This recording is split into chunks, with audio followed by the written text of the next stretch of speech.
Welcome back to Research Unpacked from the Informed Performance Podcast. My name is Dylan Carmody, and I'm a physical therapist and strength and conditioning coach from the U.S.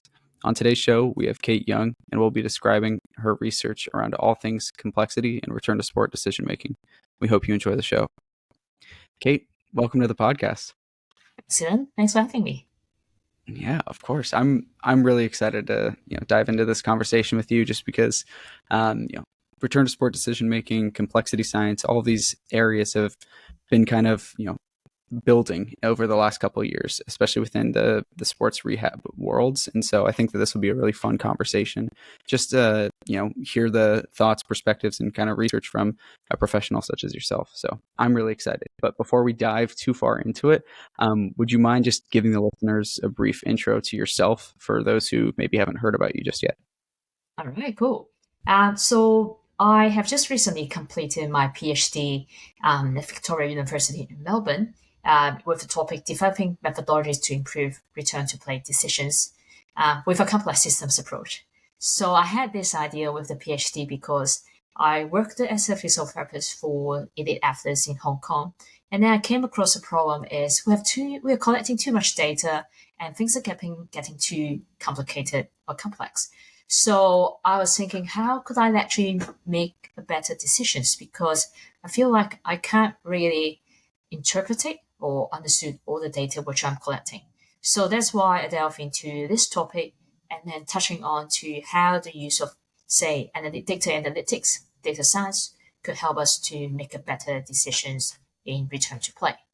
So right now I am working in the Center for Data Science in the School of Mathematical Science at the Queensland University of Technology, QUT.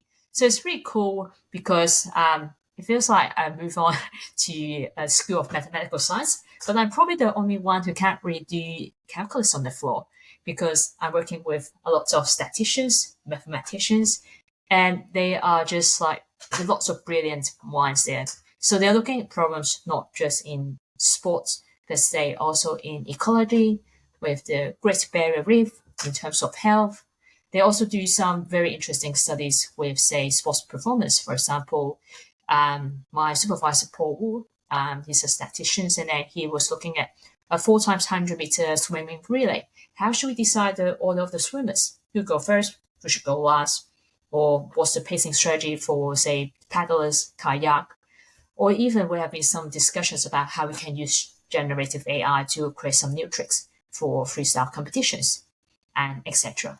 So right now I'm that role, very interesting. But at the same time, I also consult for a football club in Hong Kong, as in soccer, and as a director of performance and medical innovations in Hong Kong, where I lead the sports science and medicine medical team, and then we look for ways to improve practice, either by research or looking at how we can develop systems in terms of on the operation side. For example, we've been spending the last couple of months looking at how we can develop return to play systems and developing protocols for the football club. So that's pretty much it. That sounds awesome. And it seems like you have a really great mix of both working in the applied domain as well as still having a lot of experts that you work with from a research perspective, as well as from lecturing and all those sorts of things. And so sounds like I guess a sports science nerd's dream scenario in my head. Yeah, it's pretty cool. I would love to just kind of start things off today, from an idea in terms of defining terms, right? If we're going to be talking about complexity, complicated, nonlinear, all these sorts of different types of terms within research, we want to make sure that we're defining them properly. So maybe we can just kick things off on talking about complexity. Yeah, sure. So in my studies, we've always talked about complex systems or different systems. So if I just start off with the most simple term, system, so that's the name given to you and subject or object which we try to study, and they could be abstract or concrete. So if we put complex system together, that refers to a very highly composite ones built up with a large number of mutually interacting units. And they have lots of interactions within the units, and that creates a collective behaviors, and they have a feedback loop back to the behaviors of individual parts. And then I could compare this term with a few other terms. For example, chaotic systems. For example, Matt Tappenden, he has written a lot about the control chaos continuum, and he talked about the chaotic systems.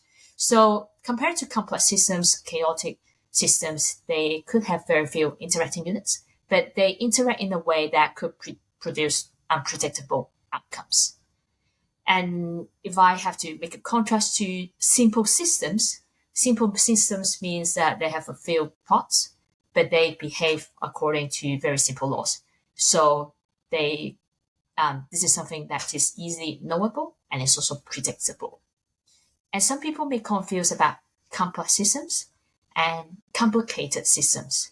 So probably in English, we might use that interchangeably, but say in science, as in the general science theory, complicated systems means that there can be a lot of different parts too, but they have a very specific function rules, and they are guided by simple rules. In other words, complicated means that it is not simple, but it's still knowable, while complex systems means it's not fully knowable, but reasonably predictable. And the last one, chaotic systems, it means that probably it's neither knowable nor predictable. Does that make sense? Definitely. It's interesting to, just understand those ideas, especially when we talk about the, emergent systems of, complexity and chaos and all of these different things. It's a very interesting dynamic to just understand where these terms come from and how they best apply in terms of, what we're doing from a return to sport decision-making standpoint. Before we dive into its actual application, maybe if we dove into just a couple other terms that people may be familiar with in terms of hearing, but rather maybe not have a really good solid definition behind them. So what do you guys tend to think about when you hear the terms, nonlinear? Yep. So there are a couple terms which is always used together with the complex systems, and nonlinearity probably would be the first one. So it usually refers to systems or situations where the relationship between the cause and the effect is not directly related in a linear fashion, which means that 1 plus 1 probably doesn't equals to 2. While if it's a linear systems, 1 plus 1 will equals to 2. So if I give an example, just a daily example, perhaps like I'm trying to invest my money in buying stocks, but doing more research may help, but doesn't necessarily mean I'll get more money in return, because the time I put into researching the stocks is not proportional to the returns. So probably in sports or rehabilitation, it means that even if you train more, you probably would have a high chance of having a positive result, but the result is not proportional. So that's why we always say probably we have to train smart in designing the program and etc. So that's the non-linearity. That's a great example to hear, especially from the economics point of view. I think sometimes taking examples and removing them completely from the context that we normally understand them can actually be sometimes more helpful to really apply them. Let's talk about two other terms, and then we'll kind of get started on the application. Two terms that I have in mind are emergence and adaptation. So if you want to tackle those in whatever format you want to, I'll let you go to town. Sure. So emergence, probably I would say, this is where lots of individual parts came together, and they create something probably unexpected or more complex than we would have expected. So it sounds very philosophical, but it could be understood with probably a simple example here. Say a flock of birds flying. So usually they have some really stunning patterns. And then how they create all those patterns there is that there isn't a leader telling them what to do. The birds just probably follow two rules. The first one is follow the bird in front of you. And the second rule is don't bump into each other. And then with these two simple rules, there could be a lot of amazing patterns created by the flock of birds, or perhaps like the school of fish as well. So that's a good example of emergence. And you probably can't predict or imagine what's the pattern by looking at one individual birds or parts. So if I put in the sports field, that's probably like a fencing athlete has just done an ACL reconstruction surgery. She's trying to go through different rehabilitation exercise, for example, core exercise, upper limb strengthening exercise, and etc. And then the outcome might be her fencing performance improved as well, because she was able to focus on different body parts training, which she probably has neglected early because she could win with her technical skills. So that's about emergence. And if I go on to adaptations, that refers to the way the system changes and adjusts itself in response to internal or external changes. I think there's a very classic sports examples is about ACL again. So we know that ACL also is like a sensor. So if someone torn the ACL, the brain activation profile may change. And as some of the work by Dustin Brooms has shown that there's actually some neuroplasticity associated with the ACL injury. So in that case, if an athlete lost his or her ACL, they might shift towards a visual motor strategy as opposed to a sensory motor strategy to engage in the knee movement and also keep up with that balance. So this is how our body adapts to the change in the systems. And that will be called adaptation. That's great. Being the, I guess, linguistic nerd that I am, I get really excited about these sorts of definitions and things like that. But I know that oftentimes some people may not be as engaged with these sorts of things. And so maybe to pull some listeners back into the conversation, why is it important for us to understand these factors and these terms as an applied practitioner? Right. I think that's a great question. Is indeed a little bit philosophical life. When I first touch on to this theory, I can't understand why I need to learn this. But once I got this general theory in science at the back of my head, I start to see things differently from a very different approach. And I just have to say this is a general theory in science. So it's not something new or fancy. It has been here for a couple of decades. But it seems to be something that is very important for us to understand, and it could be beneficial not for sports, but in different area in life as well. So if I have to say why we have to understand complex systems, I think it helps with, say, problem solving. So it equips us with a holistic approach to problem solving because we have to think about the interconnectedness between different factors. We will consider multivariables and try to anticipate there could be unintended consequences when addressing challenges. And for example, if you go to the car park, sometimes you have the speed ramp to make sure that you are not going too fast. But sometimes, the car will just try to avoid that speed bump and swirl the other side. So in that case, it's actually not particularly safe, but the design of that speed ramp is actually to slow you down. But probably the outcome is not always as intended. So this is how complex systems may come into my mind, is that, you probably have to think about some other factors as well. So with that in mind, it could actually help us to make better decisions because we understand that how different parts of a system interact. So we will know that what kind of information that we might need to make informed decisions. So that probably apply not just to sports, but to other, say, finance, to other ecology, and etc. And last 2 points, I think it helps us to adapt and respond effectively because we know that there could always be some unpredictable changes, there could be some disruptions, but there could be some patterns which indicate the outcome. And lastly, because we know there will be emergent properties, adaptations, it probably could inspire some new ideas or innovations. So I think having that complex systems in mind is helpful not just as a sports practitioner, but also as a human being.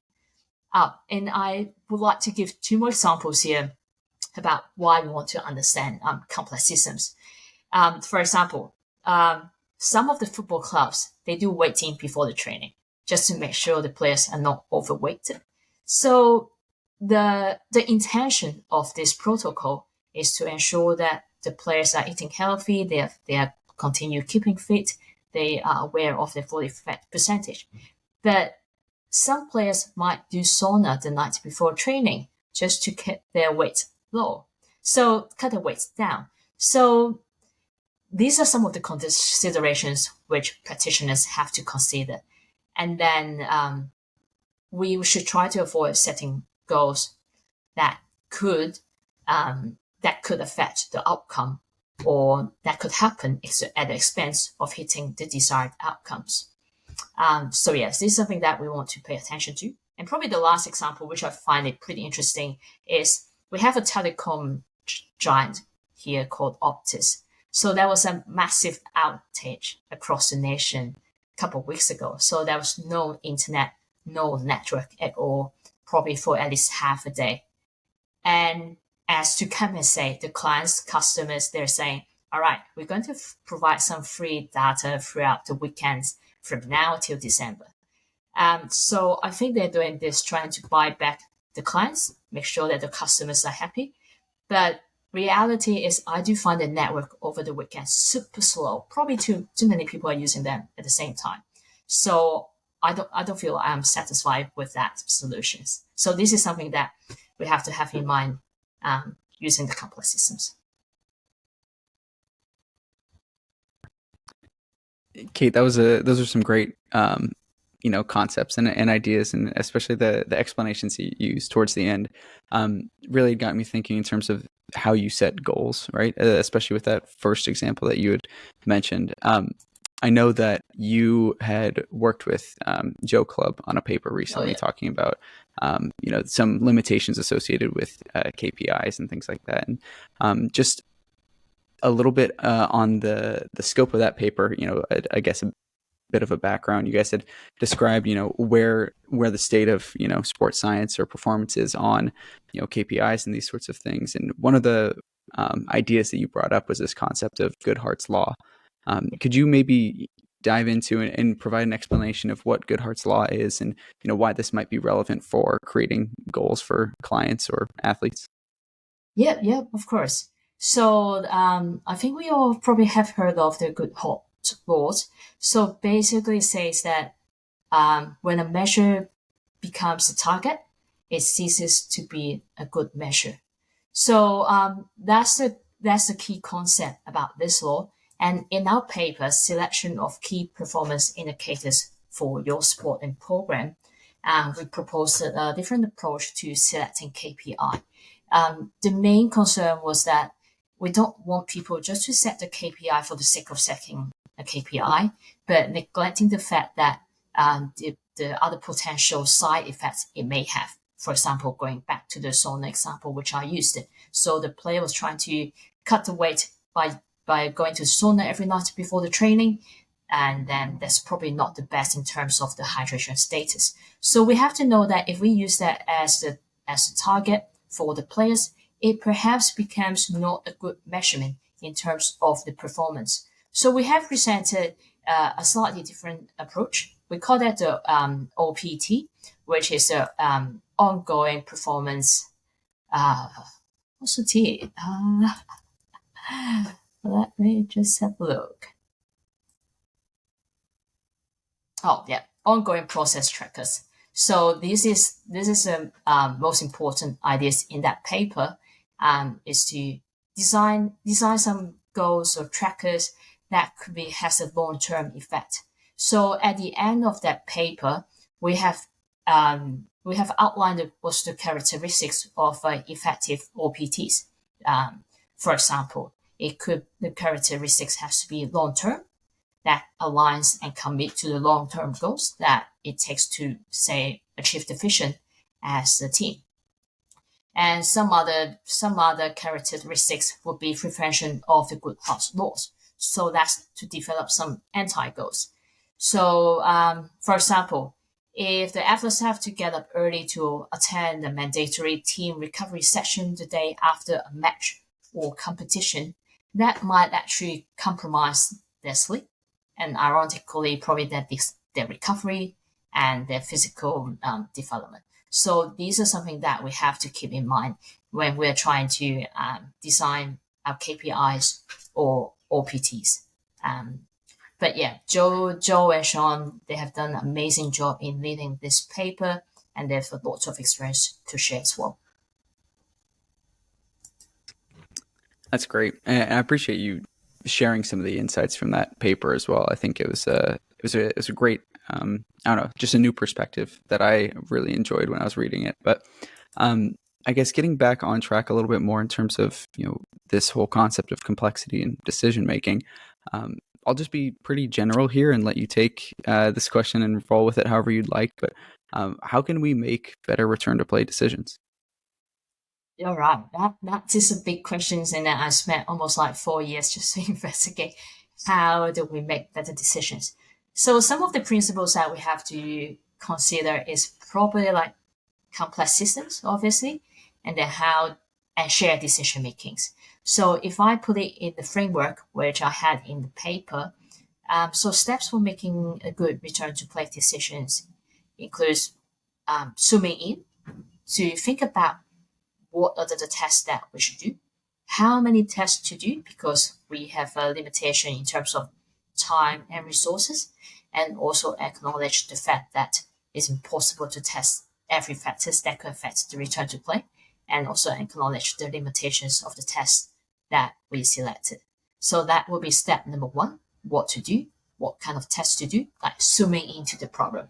And then the second one would be how to think, just zooming out of our thought process and then just probably going through the checklist. Have we done all the tests that we want to do? Have we covered different elements that we find it important for this clinical case? And perhaps to acknowledge that there could be bias when we make the decisions. So how do we actually, we call it the bias, how do we reduce the risk of having negative impacts from cognitive biases? That could be perhaps say shared decision making. So that would be the third step. The third step would be contribute to shared decision making. Just having a soundboard, have the ideas bounce between, say, the coaching staff, the athletes, and just work as a team to make sure that we are making the decisions together. So I'm sure lots of us will be contributing to shared decisions making already, but my concept or my key framework is to introduce the idea of zooming in first, selecting the number of tests that we should do, and then zooming out again to identify how we think, what are the biases, how do we mitigate those biases, reduce the negative impacts, and then contribute to the shared decision making. So that would be like a three-step approach to making that decisions.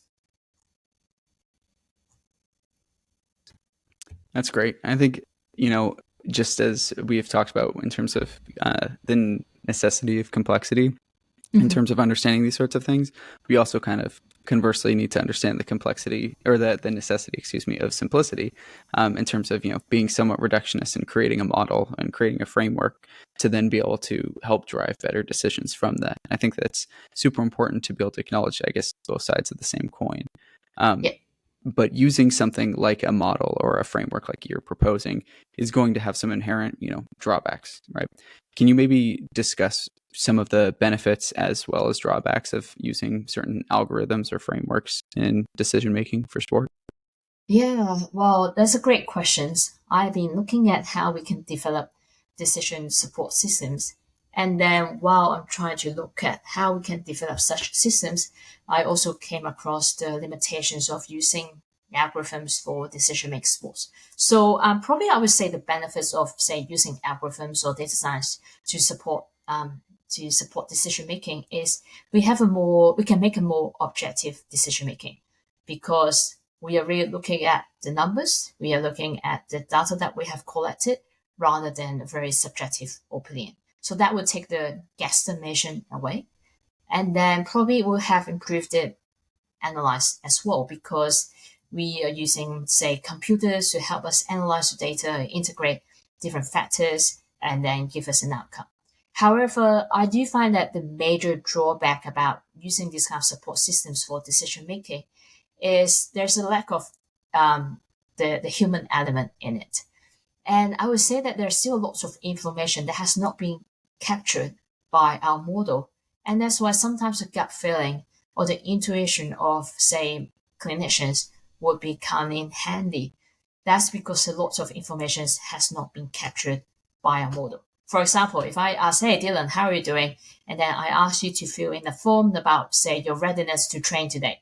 You might give me a perfect score, say 10 over 10, you're fully ready to train today.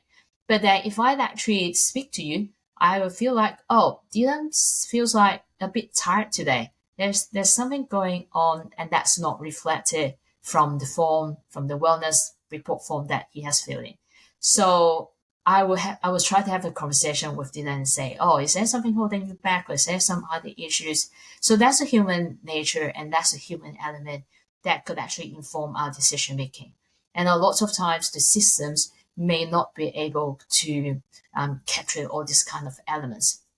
So that's why I feel like different decision support systems or algorithms, they can help us to consolidate informations, provide us with the probability of, say, the outcome, but perhaps should not, or perhaps will never replace human beings in making important decisions in return to play.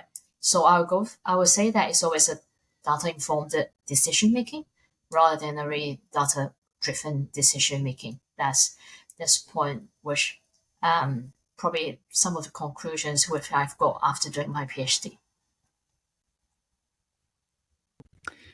Yeah. And I think that, talking about this idea of, data informed versus, data led, it leads us, I think, pretty well into this next topic in terms of understanding this at least newer concept to myself, not necessarily newer concept in terms of the theories of complexity or economics or, working in sports, but this idea of expected utility theory, right? And understanding, what it really is and how it really relates to sports rehabilitation, decision making, and all of these sorts of characteristics. Right. So that's a very interesting topic. I feel like it's actually very important for clinicians to know, although we rarely actually discuss about this in our education or throughout our jobs. It's just a topic that we don't really touch on.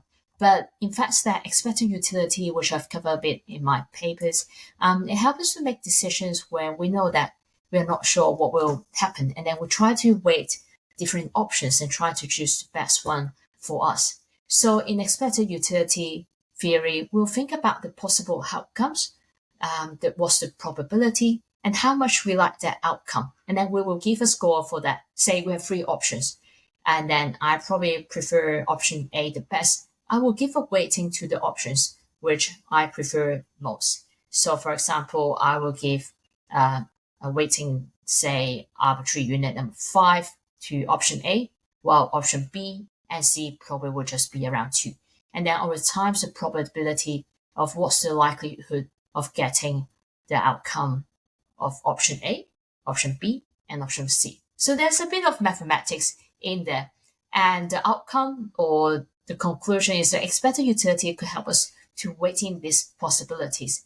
And that will be based on how much we enjoy those options and how likely it is going to happen. So we'll give a score, a quantitative score to those options. Just because a lot of times when making decisions, we know there's always some uncertainties. So that's why giving probability, or that a lot of people have been using the Bayesian statistics nowadays.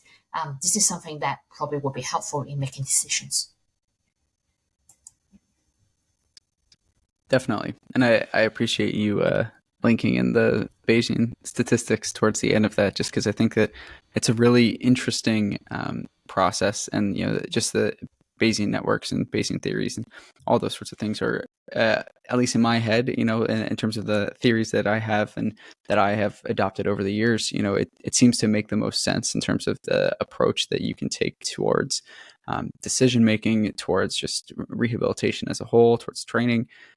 Just these sorts of concepts and ideas are just make a lot of sense to me, at least. Can you maybe describe what Bayesian networks are and how they apply to return to sport decision making? Yeah. So Bayesian network is something really cool that I've come across after reading some papers regarding ecology, say in seagrass. But if I just go a step back, let me just explain what is the Bayesian statistics. So Bayesian statistics is actually a branch of statistics that deals with probabilistic reasoning and inference.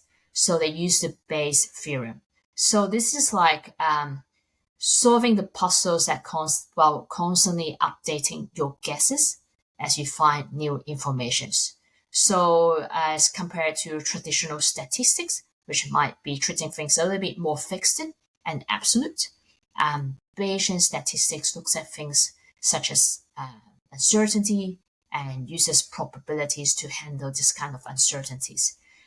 It started with, say, an educated guess, which in the Bayesian statistics that would be called a prior, and then we'll adjust it based on the information that we have, and that would be called a posterior.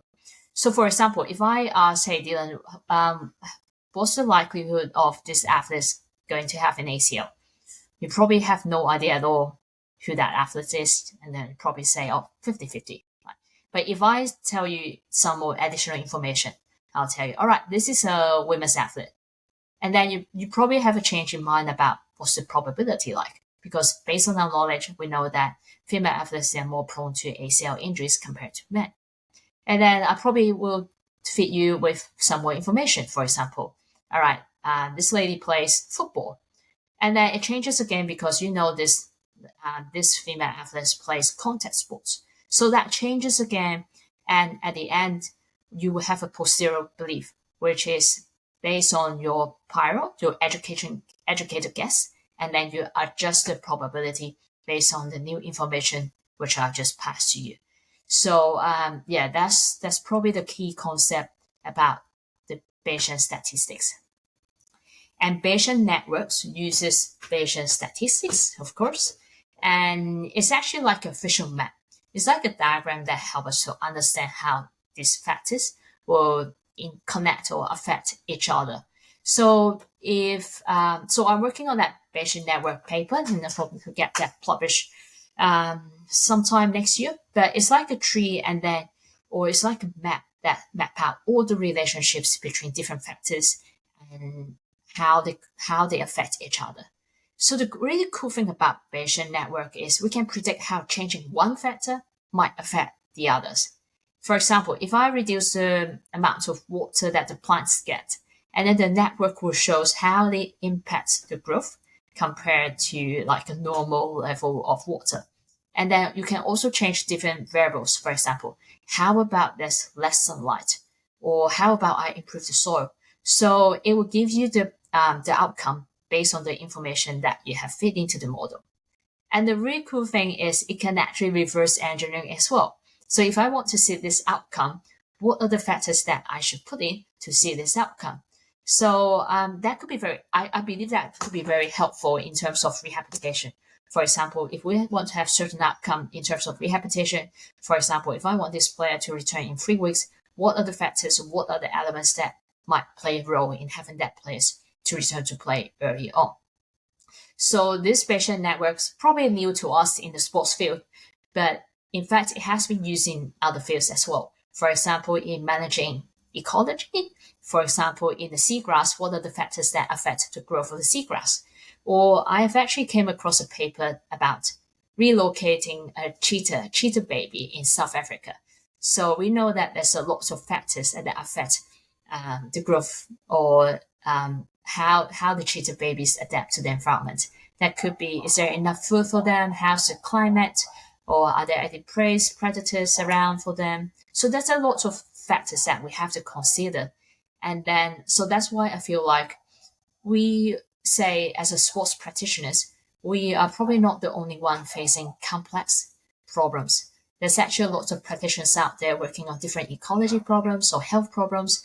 They're actually working on different complex and challenging questions as well. So it would be nice if we can use some of these models and put it in the sports rehab side.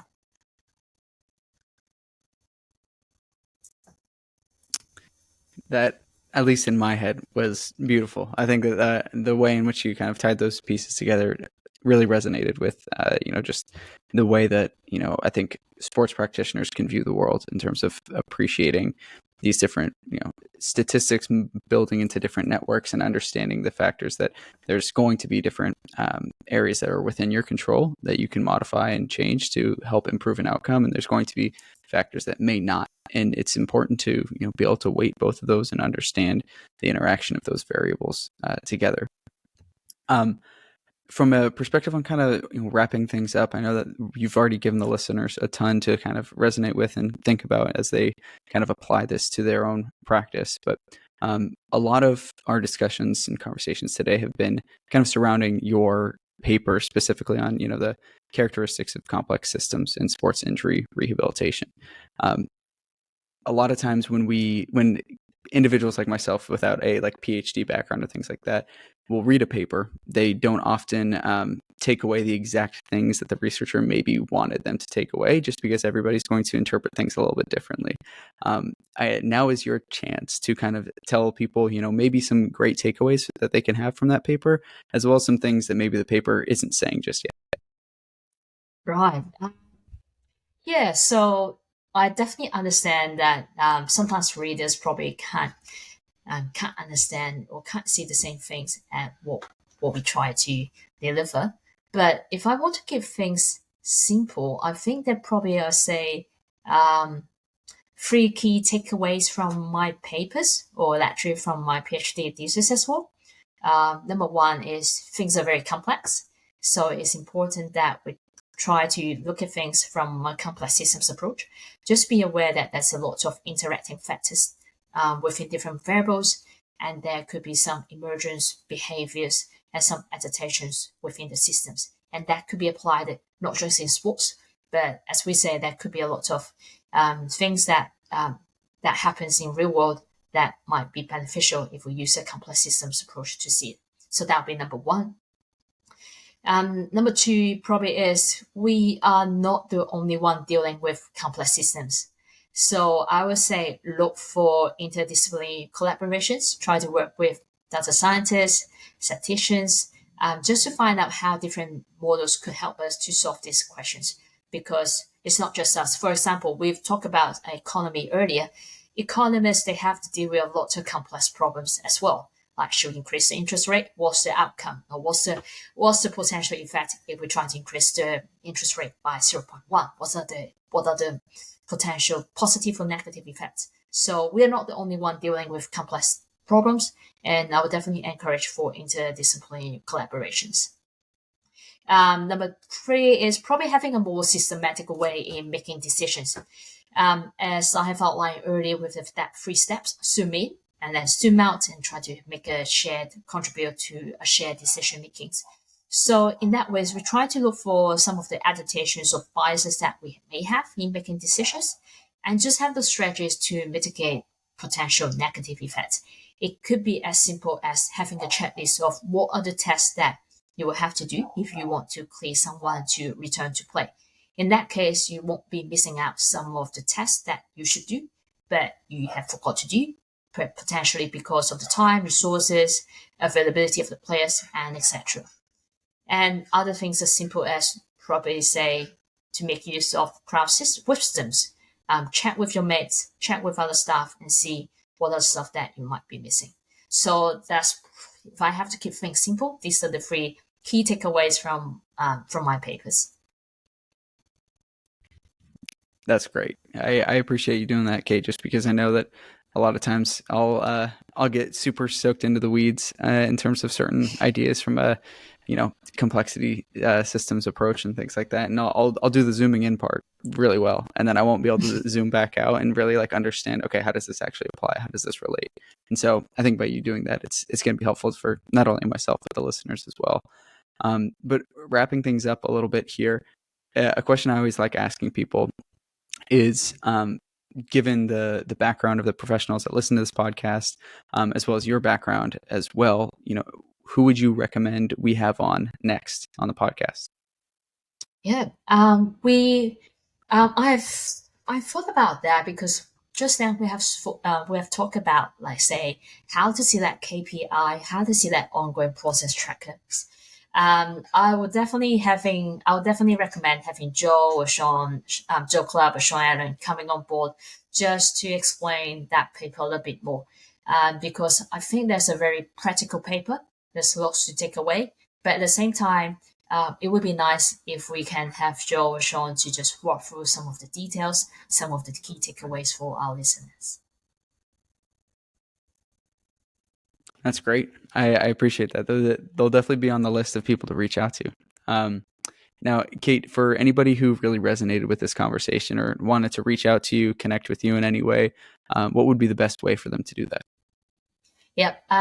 Yep. So I'm not like super active on social media, but my Twitter handle would be Kate Yong One, so they could reach me there, or just feel free to pop me emails regarding any questions about complex systems or decision making in sports. So my email is kate.yong, ky@gmail.com. They should be able to reach me there. Awesome. Kate, thank you so much for being on the podcast. I really appreciate your time, and I think this will be very valuable to all of our listeners. So I really appreciate it. Thanks for having me.